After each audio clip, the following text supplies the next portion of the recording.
Hi, I'm Neil, and you're listening to the Whalar podcast, a series where we sit down for a fireside chat with luminaries from the creative industry to learn how they got to where they are, how they feel about the current advertising landscape, and what keeps them up at night. In this episode, I'm joined by Phil Thomas, the CEO of Ascential Events. Phil has a particularly unique vantage point over the creative industry, having spent a decade as the CEO of Cannes Lions International Festival of Creativity. Phil, thank you very much for joining me today on the podcast. Very welcome. So I think it would be interesting to start off. You were telling me that when you first started out, you were learning to be a photographer. Yeah, I did photography at college. Quite quickly realised that I wasn't good enough to make it professionally. Oh, no. Because you've got to be exceptionally good. It's very competitive. It's good that you had that ruthlessness in yourself to assess that. I mean, I started writing, to go with the pictures I was taking, I started writing articles, and I realised I was actually better at writing than I was at photography. So I went into journalism and magazine journalism specifically, and ended up editing Empire, which is a film magazine, running FHM, which was the men's magazine of old. That was my kind of career path, really. And was that something that you'd always imagined? I knew that at school I was not going to go the normal route because I wasn't particularly successful at school. I had more of a creative bent. And I was always very interested in creativity and expressing myself in a variety of different ways. And when I found writing, I realized that I could actually make a living out of that. I was reasonably good at it. And so how did you progress from Empire to FHM to then getting involved with Cannes Lions? Well, I was on the magazine side for quite a long time, and it was really during the heyday of magazines. And then, of course, this thing called the internet came along, and I was running a business in Australia around about year 2000, and I realized at that point I couldn't really see how magazines were going to get their way through, with any kind of success, get their way through the disruption that was coming. And so this was back in 2000? Yeah, between 2000 and 2005, 2006. So we acquired Cannes Lions in 2005, and I was kind of around and about the place. They were looking for someone to lead it, and I thought events were more robust than magazines. So I decided to go into events. And so while it's slightly off topic, it would just be fascinating to know, how do you view how magazines are living and operating today in the digital era? Like that kind of prediction that you made back in 2000, 2005, how do you think they've... Well, I think some of them. I think there's room for two types of magazines. Quite specialist magazines that don't sell very many copies, but are really loved by their readers. Cycling magazines and running magazines and those kind of things. And then top end, very glamorous, glitzy magazines like your Vogues and your Harper's Bazaars and things like that will always have a place because they're offering something that you can't really get anywhere else. It's the middle one. So FHM's a good example. Lad Bible came along. Well, FHM invested millions and millions of pounds into its digital offering, and just couldn't make the switch. Lad Bible comes along with a completely different view, like a digital view of the world, and effectively blows away a brand that at one time was valued at more than £500 million. So I think it's settling down now a bit, and I think magazines have definitely got a future. It's just a bit of a smaller future than it was in the heydays of the 90s. I guess an interesting point in that, how do you think FHM could have defended itself from something like Lad Bible? Do you think it was possible for them to do something like that? Or actually, do you think in these markets with changing opportunities, it takes new startups coming along? I think as we've found over and over again, I think the big problem is you've got legacy revenues that you're trying to protect. So in the case of FHM, there were single pages of advertising that were yielding £35,000, £40,000. The advertising revenue is really, really huge. So you've got to try and protect that on the one hand while being prepared to disrupt it on the other, which is extremely difficult to do. And despite a lot of clever people thinking about it and a lot of investment in it, getting away from that fundamental tension was the basic problem. You've got Lad Bible come in. They've got no legacy revenues to protect, and they just do their own thing, and they completely disrupt it. But looking back, could FHM have been Lad Bible? Yeah, there's no real reason why not, other than the fact that it's almost impossible to shift your attention away from the legacy revenues you've got. It's fascinating, isn't it? It'll be that protection of the legacy revenues, but also Lad Bible probably didn't know the success or the potential that it had and the size that it could become.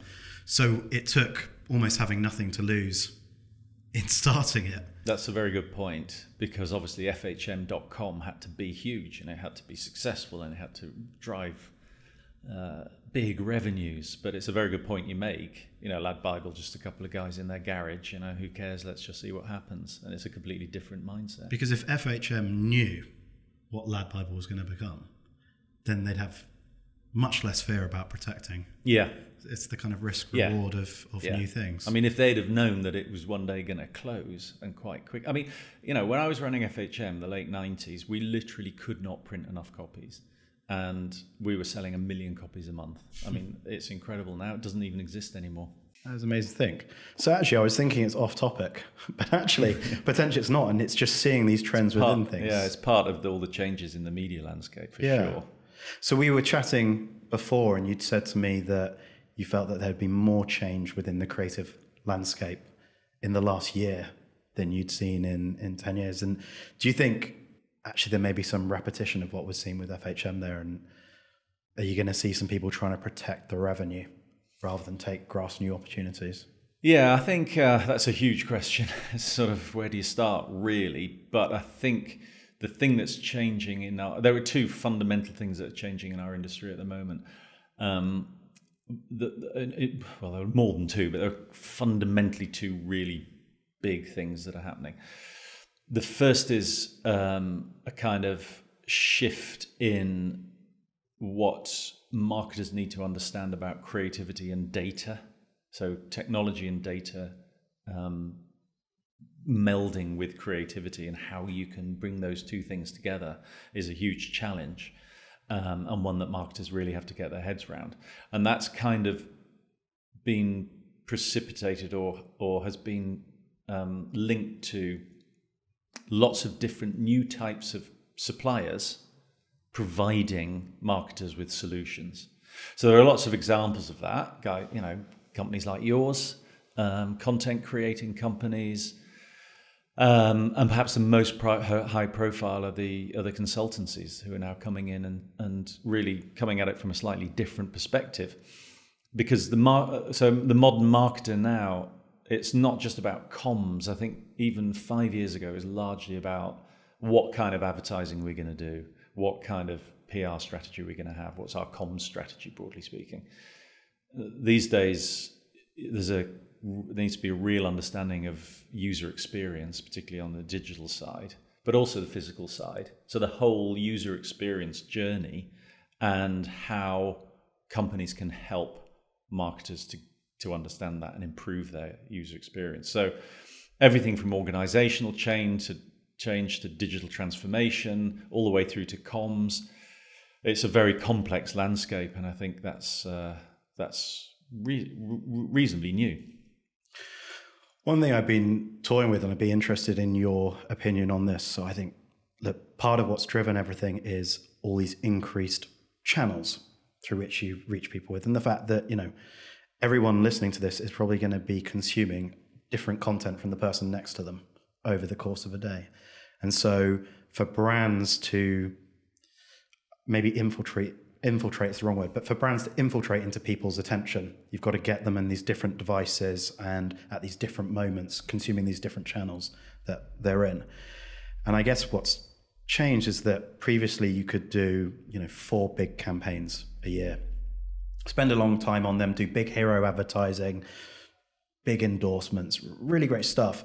And that would kind of set culture, and that would get people's attention.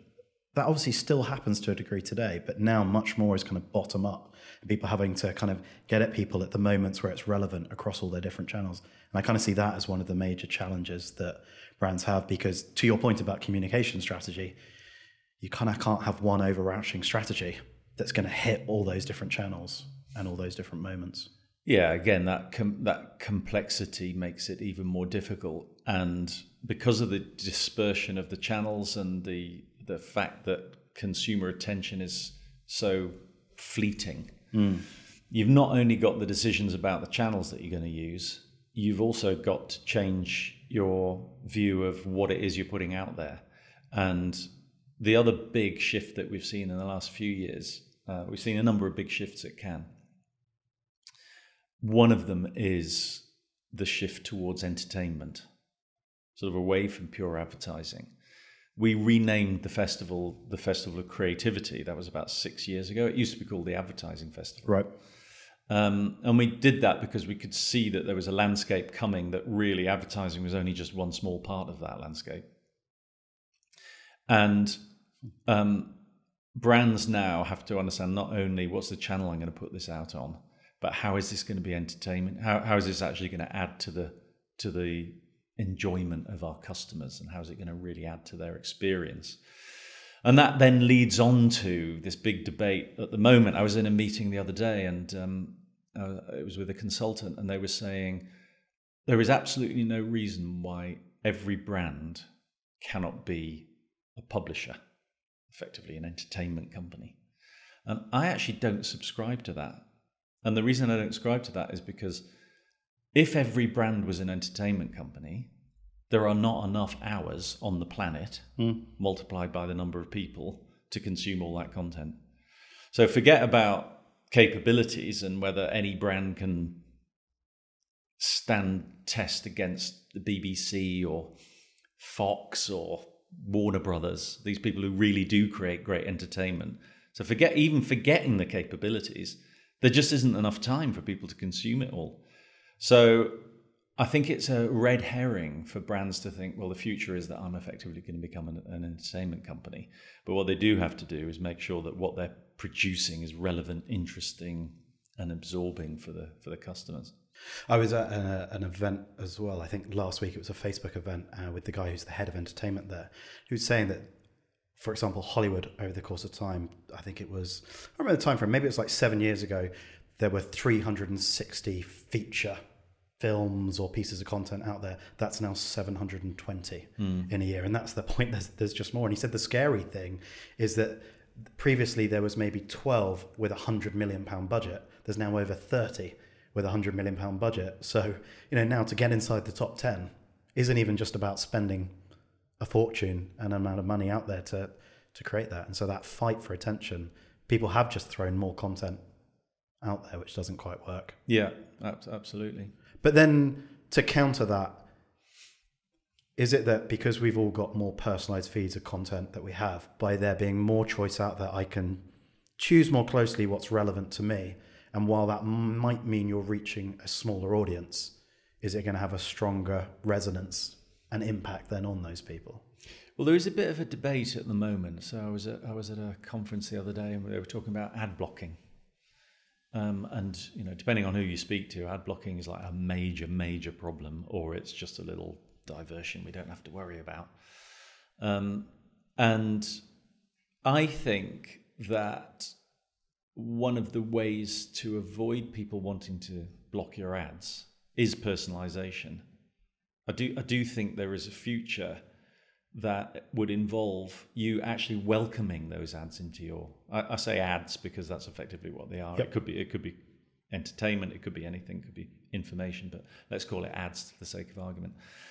There has to be a future where you would actually not use an ad blocker because the ads that are being served up to you are so relevant or so interesting or so entertaining that actually you're welcoming them into your life. Now, we're quite a long way away from that. So whatever people say about data and the power of AI, you only have to look at your own feed to know this isn't sophisticated enough. In your daily life, you buy a pair of trousers, then you're served up a whole load of ads about trousers. Yeah. I've just bought my trousers. This is the wrong way round. Yeah. However, I do think that as these tools become more sophisticated, that is the future. That personalization has to be the future, because ultimately, if it's not, then people will just continue to switch off. What do you think about another thing that's been coming out recently is just people's attention span being so quicker, and as again, it was that event they were saying about Facebook ads, for example. You know, you need to get the impact up front, tell them what the movie is very, very quickly when it's coming out and stuff. I sort of thought, in a way, it's quite sad that now all of that has to be compacted so quickly to have an impact on me. And then I recently saw that Heineken advert. Have you seen the Heineken with them around the bar? And I thought that was great, and that was much longer form. And I just hope that there's a bit of a balance in the landscape of creativity, what happens, and it doesn't all go to this instantaneous fix that it seems that.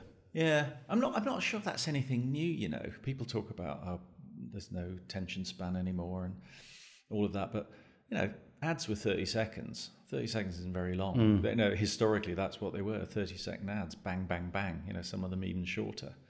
That didn't mean there wasn't room for 2.5 hour long films. Yeah. But all long form has not been as popular as short form. So if you look at media, for instance, the broadsheet newspapers are not as popular as the tabloid newspapers. And I worked in a tabloid for a while. Writing short stories is really, really difficult. I mean, it's a real skill to be able to boil a story down. But that's what tabloids do. They're about attention. They're about the ability for people to concentrate and boiling stuff down right to a pithy storyline. They sell a lot more, even now, than the broadsheets with 2,000-word articles. So I'm not sure that this thing about attention is necessarily anything new. So I don't know if you can, but without naming names, like what an example that you've seen that someone taking advantage of all these challenges and these changes from an advertiser perspective and doing it really, really well. And then following off of that, what's an example where you actually think it hasn't been done well and is slightly not adapting to the times? Well, we're particularly interested in creativity because at Cannes Lions, we believe that there is a correlation. In fact, we've measured it and done quite a lot of research and have a lot of evidence to prove that creative output will not only sell you more stuff, but actually impact the value of your organization. So we have an award at Cannes called the Creative Marketers of the Year Award, which used to be called the Advertiser of the Year Award. And there's a lot of evidence that those winners, the companies that have won that award, have much superior results, that their stock prices are stronger, more robust, that they're beating their competitors, that they're beating their historics. So the link between creativity and business success is really quite a strong link. So we kind of really understand that. So what happens is that we are approached regularly by brands who, how they open the conversation is, one day we want to win Advertiser of the Year, we want to win Creative Marketer of the Year, so we want to be more creative. And it's very interesting to see the two groups, because there are those who say they're going to do it. So to give you an example, McDonald's came and they said, we're going to do this, and 5 years later they did it. Samsung was the same. Coca-Cola did the same thing. Versus people who come and have that conversation. So there's a very large brand that I won't name who came to me about 8 years ago, maybe even longer, 9 years ago. Said we want to win Marketer of the Year at Cannes. So I talked a bit about what the people who had done it had done and the steps they put in place to win that. So they listened and they went away. And then 4 years later, it was a new marketing director, the same business. New marketing director contacted me and said, we want to win Marketer of the Year. What do we have to do? And it's really fascinating to see the difference between the organizations who can do it and those who can't do it. Most of them want to do it. So most of the marketers we meet are really clear that creativity is going to make a difference. It's then a question of actually how do you implement it? So here's a few interesting points that roll off that. One, it sounds like, well, let's start. What do you tell them? What do they have to? And the question I was going to ask was, it sounds like it takes a little bit of time to implement and really enact that. It doesn't sound like it's something that it's not a cheat sheet that can just be turned around in a year. So yeah, if we could drill down into. Yeah, well, it takes several years, 3 or 4 years. I mean, McDonald's was interesting because we kind of tracked it from the time they said they wanted to do it to the time that they won the award. And it was 5 years. But it's about It's about all the things you would imagine it's about. It's about what language are we using within our organization. So how are we actually embedding the fact that we do value creativity? What partners are we working with? So let's look at our advertising agency partners and our other partners, and how important is creativity to them, and how are we incentivizing them? It's how we're measuring it. So if you take Heineken have got a really, really clear and strict structure for how they improve their output. And one thing they do, for instance, is they look at all of their global work together. So they get their senior marketing team together with some of their advertising agency partners, and they rate every single piece of work. And they've got a rating system from kind of legendary, world-changing to absolutely terrible. And they want every single piece of work to be in the upper quartile of that system. It's about how you compensate people. So it's all very well saying we really value creativity, but are you actually letting people take risks and do different things? And then with global organizations, it's about how you're aligning what we see quite often with global organizations is the center really believe in this. So the head office really believe in it. They send a bunch of people to Cannes. Creativity is right at the top of their agenda. If you then go to one of their regions, so you might go to Germany, those people are not incentivized. They never get sent to Cannes. Creativity is never discussed. So it's not driven down the entire organization. So depending on the scale of the organization, you have to have. Nobody has ever improved their creative output at Cannes and won more Lions by accident. So whether it's a client or an agency, there is always a strategy. And probably, I suppose, if I had to choose the most important element of it, it would be the measurement, having a measurement system that we all agree with. So this piece of work is derivative, or this piece of work is not breakthrough enough. Why isn't it? How do we improve it? I think that's probably the single most important thing. Do you see there being consistent measurements now taking place across companies, or is that still very much a company-centric thing? No, they are quite consistent, actually. As I say, the Heineken one, which is in the public domain, is a really superb tool. But actually, when you talk to other clients, they all have something really quite similar to that. And the other thing that the successful ones do is that they don't try and change the world totally in one go.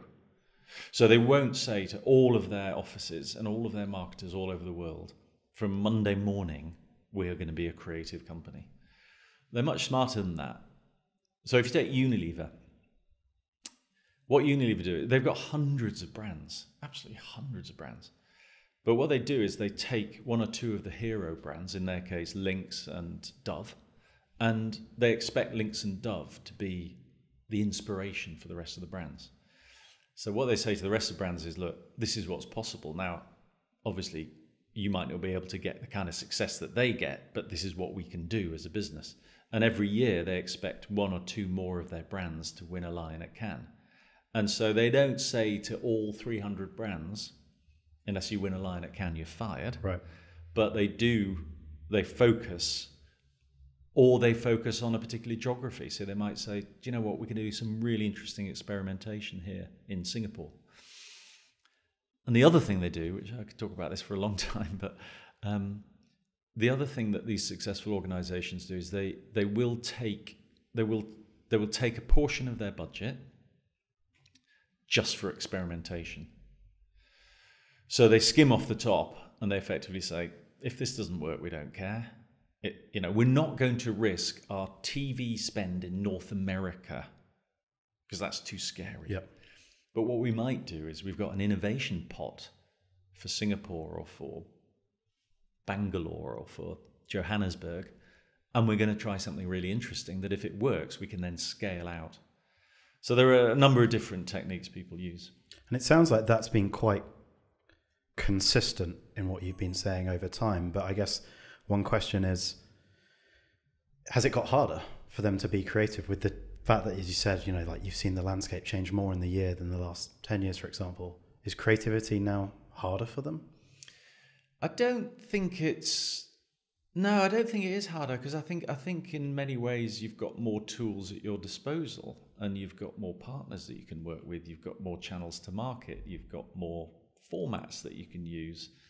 I don't think no, I don't think creativity is more difficult than it has been in the past. What we do see is a really strong desire for creativity from marketers. So the number of marketers that come to Cannes is consistently increasing, and this year will be another record from all over the world and all sorts of different seniority positions, because I think they understand that to get genuine breakthrough, particularly in that world that we were describing before with the proliferation of platforms and whatnot, to get breakthrough, you've just got to be creative. In a sense, I wonder, do you think that when all these increased channels came out, all these new methods of communication that required increased volume of content, did maybe for a little while creativity take a slight backseat as people panicked to fill the volume of these channels, and now it's come back to the forefront? And mainly I feel is that partly driven by actual startup consumer brands that kind of stole a march on some of the larger brands, because all of a sudden they could advertise anywhere in the world through these channels and didn't require the multi-million-pound budgets that a large brand would once previously require for TV or print. And actually for those smaller brands, creativity was at the heart of what do they stand for? What's their story? How can they resonate with consumers? And actually you've had this wealth of startup consumer brands go and grab opportunities. Yeah, I think that's possible, but I think actually the thing that surprises me more than anything is how consistently the desire for creativity is within the marketing community. Because if you think about a marketer now, like I said before, they've got to worry about how they're going to manage their data. They've got to worry about how they can leverage that data. There must be some way we can leverage this data. How are we going to use that? We've got to understand the new platforms. We have to understand user experience. And depending on the brand, if you're a retail brand, that's everything from digital to physical user experience. The role and the responsibilities of the CMO is absolutely massive and getting bigger every day. Creativity is only a part of that. But what amazes me is how front and center it is still, despite all of this plethora of complexity and difficulty, because they've got a lot of things to worry about, huge amount of things to worry about. And yet I met a huge advertiser in Cannes last year. It surprises me. I didn't know this actually about them, but I met them and I said, how's your week been? And they said, it's been great. We've won lots of Lions. And they said, it's good because our people are going to get their bonuses. Now, agencies are bonused on winning Lions, but clients to be bonused on winning Lions. I mean, that is really quite a shift. What do you suspect might change in agency land over the next couple of years? I think as a sort of impartial observer, I think the fascinating battle is going to be what are the consultancies going to do? Because even a year ago, the consultancies were playing around the edges. They'd made a couple of acquisitions and they were trying to sort of do this and that. But this year, for instance, with their engagement at Cannes, so they all want to be engaged, all of them. They all want to win Lions. They all want to, and their offering is quite a different offering because they're coming from a slightly different place from the agencies. They're coming from that consulting side. They do organizational transformation, they do digital transformation, and they do all of that stuff. They do user experience. And then they're saying, oh, by the way, we can also do your comms. The agencies, of course, fundamentally based on comms, are coming the other way. So we were talking before the podcast started. I don't like naming names, but I will do anyway. RGA. Mm-hmm. So RGA is an amazing agency because they've shifted with the times very successfully. And I think they can see what's happening. So they're building consultancy into their offering, coming out of what they currently do to try build that out. So the really interesting battle will be in 3 or 4 years' time, how's that landscape going to look? And I think it could look quite different. depending on the ambition of the consultancies. So their ambition could be everything from we're going to buy one of the holding companies to we're going to disintermediate the holding companies to we're just going to be competitors with the holding companies. We'll see what happens. You know, the Vivendi acquisition of Havas, I mean, it wasn't exactly it wasn't a surprise because of the Bolloré thing. But it was interesting that an entertainment company now owns a holding company. So could you see a situation where a consultancy owns a holding company? Yeah, you definitely could. Could you see a situation where a holding company owns a consultancy? Yeah, although the consultancies are a lot bigger on the whole than the holding companies. So I think that battle for who's providing what, it is a massive change. It's a really significant change, and I think that'll be what's very interesting in the next few years. And what do you think, going back to the example we were talking about earlier with FHM and Lad Bible, what do you think about in the marketplace room for something like that to be happening? I don't think it's quite the same. And the reason I say that is because if you're an agency, so if you're sort of classic advertising agency, you do have the ability to be much more nimble and flexible. It's slightly different because if you're a medium, I'm the medium of magazines, you're much more stuck, and finding ways to do things differently is actually very, very hard. As we're seeing with newspapers as well, they're trying all sorts of different models. I think you're much more stuck. But if you're an agency, so you're a talent company, so then it's just a question of, well, what talent should we get in? You know, if we need UX people, if we need consultants, if we need organizational design people, if we need transformation people, we'll just get that talent in, and then we can offer that service. So I think it is slightly different. I think there's everything to play for. Fascinating. What keeps you up at night about the space? It's keeping up with those changes. Yeah. So if we look at the history of Cannes, it started off as an advertising agency event. Then the clients came. Then the platforms came. So Google, Facebook, Twitter, LinkedIn, all of these people came. The startups started coming. Latterly, the entertainment companies have started to come. So, I mean, we haven't touched on that, but, you know, we've got Hollywood studios, TV companies, music companies coming to the festival in numbers never before. And then now we've got the consultancies. So what keeps me up at night is how are we going to adapt to all of these changes while maintaining the core of our brand essence, which is that creativity drives business. Because we could shift in any particular direction, but we have to keep that core. We are about why being creative is good for your business. And all of this maelstrom of change that's going around, we need to shift and adapt to it and face the market the way the market's going without losing the heart of what we do. And that's a very difficult balancing act sometimes. So you say, keeping the heart of it is what will make you succeed, because otherwise you might go into something that you're not, but you have to be willing to change probably more rapidly than ever before to keep up. Yeah. Genuinely makes for an exciting time, but I imagine a slightly nervous time as well for the whole industry, trying to just keep up with things. Absolutely, that's right. Perfect. Well, Phil, really appreciate it. We've got to finish off with a quickfire around now. So, best business book you've ever read? Probably, I've just read one actually called, no, I'll go back to a classic. I think Who Moved My Cheese is probably my favorite. Okay. Very short and very good. Name someone who's inspired you the most. I think I'm very inspired by Malala. I know that is a bit of a cliche, but I think she's an extraordinary human being and extremely inspirational. Favorite band? I think my favorite band is, he's not a band, but he's Bob Dylan. Good choice. Favorite movie? It's got to be The Godfather. Okay. 1, 2, or 3, or the whole series? Just number one. Just number one. If you didn't work in this industry, what else would you be doing? I would be a Nobel Prize winning novelist. Cool.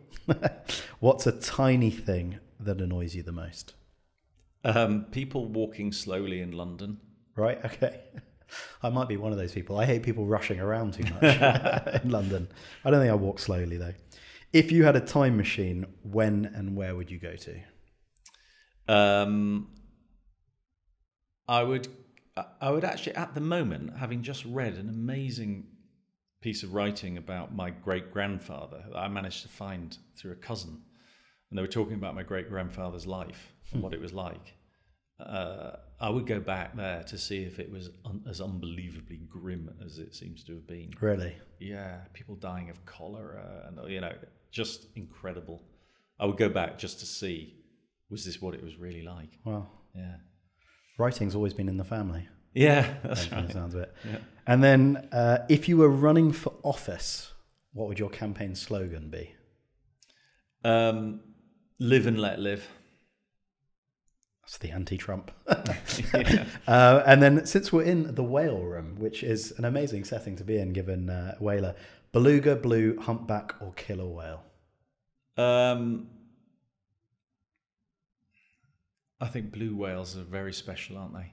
Aren't they the biggest living thing on the planet that's ever lived? Yeah. That's pretty cool. I normally just watch if people can hold back saying killer whale as well. Yeah. Phil, thanks for your time. Really appreciate it. Thanks very much. Thanks for listening to the Whalar podcast. Be sure to check out the next episode where I'm chatting to Scilla Snowball, the group chairman and group CEO of AMV BBDO.